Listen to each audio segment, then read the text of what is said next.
नमस्कार मित्रों, हिंदी जानपथ में आपका स्वागत है। मित्रों, आपके मन मस्तिष्क में कभी न कभी एक विचार अवश्य कौंधा होगा कि हिंदी वर्णमाला में पहले स्वरों को ही क्यों रखा गया है, व्यंजनों को क्यों नहीं, या पहला वर्ण आ ही क्यों है, ई, उ अथवा अन्य कोई वर्ण क्यों नहीं।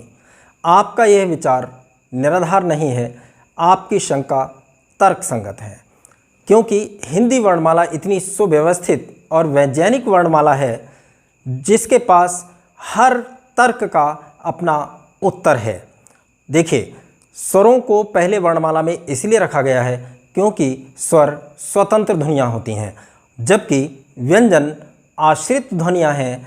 व्यंजन स्वरों पर आश्रित होती हैं। आश्रित को बाद में रखा गया है क्योंकि पहले स्वतंत्र ध्वनियों को जिन पर आश्रित हैं व्यंजन, उनको जानने के बाद ही व्यंजन को समझ पाएंगे, इसलिए पहले स्वरों को रखा गया है। दूसरा हमारा प्रश्न उठता है मित्रों कि पहला वर्ण आ ही क्यों है। देखिए, अ का उच्चारण स्थान कंठ है और कंठ उच्चारण स्थानों में पहला स्थान है।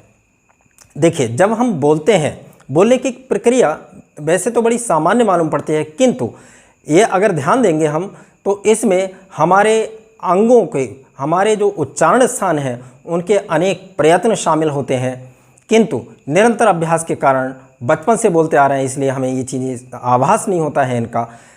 जब हम बोलते हैं तो हमारे उदर से प्राणवायु आता है, हवा निकलती है और उस हवा के सहारे ही हम बोलते हैं।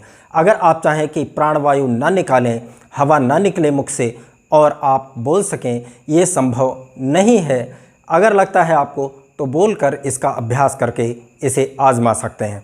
तो हमारे प्राणवायु के रास्ते में पहला हमारा उच्चारण स्थान कंठ है और अ कंठ से उच्चरित होता है, इसलिए वर्णमाला में पहला स्थान आ का रखा गया है।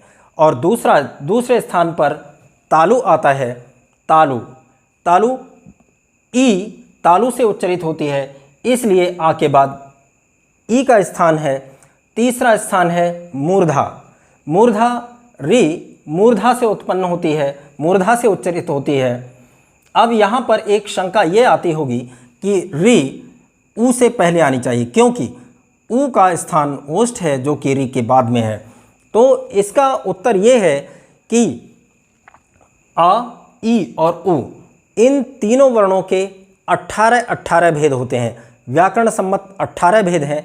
आ और ई और ऊ के सबके 18 भेद हैं, जबकि ऋ के 30 भेद हैं। ऋ और ऋ ये वर्ण जो कि आज प्रचलन में नहीं है हिंदी वर्णमाला में, इन दोनों की सवर्ण संज्ञा होकर के इनके 30 भेद हो जाते हैं। मतलब पहले 18 भेद वाले वर्णों को रखा गया है और 30 भेद वाले वर्ण को बाद में स्थान दिया गया है। इससे अगला हमारा वर्ण आता है ए। हम सब जानते हैं कि संयुक्त स्वर है, अ और ई को मिलकर ए बनता है। ऐसे ही आ और ए को मिलकर ऐ बनता है, और ये दोनों भी संयुक्त स्वर हैं। आ और ऊ मिलकर ओ और आ और ओ मिलकर औ बनता है। ये संयुक्त व्यंजन संयुक्त स्वर हैं, इसलिए इनका स्थान बाद में रखा गया है। अब यहाँ पर एक प्रश्न और उठता है, ये इनका तो क्रम स्पष्ट हो गया। एक प्रश्न उठता है बहुत महत्वपूर्ण कि आ के अतिरिक्त भी कुछ ऐसी ध्वनियाँ हैं, कुछ वर्ण हैं जो कि कंठ से बोले जाते हैं। बिल्कुल, देखिए, आ के अतिरिक्त क, ख, ग, घ, ङ, ह और विसर्ग, ये ध्वनियाँ हैं। अकुह विसर्जनीय नाम कंठः। अब देखिए, इसमें आ के अतिरिक्त सभी व्यंजन हैं जो कि स्वरों पर आश्रित हैं, इनको पहले नहीं रखा जा सकता, और विसर्ग भी स्वर पर ही आश्रित ध्वनि है, इसलिए इसको भी नहीं रखा जा सकता। अतः अ ही एक ऐसा वर्ण है जो कंठ से उच्चरित होता है, स्वतंत्र है, इसलिए आ को पहला स्थान दिया गया है। एक मुख्य कारण और है मित्रों कि अ एक ऐसी ध्वनि है जो कि बहुत सरल और सहज तरीके से उच्चारित होती है।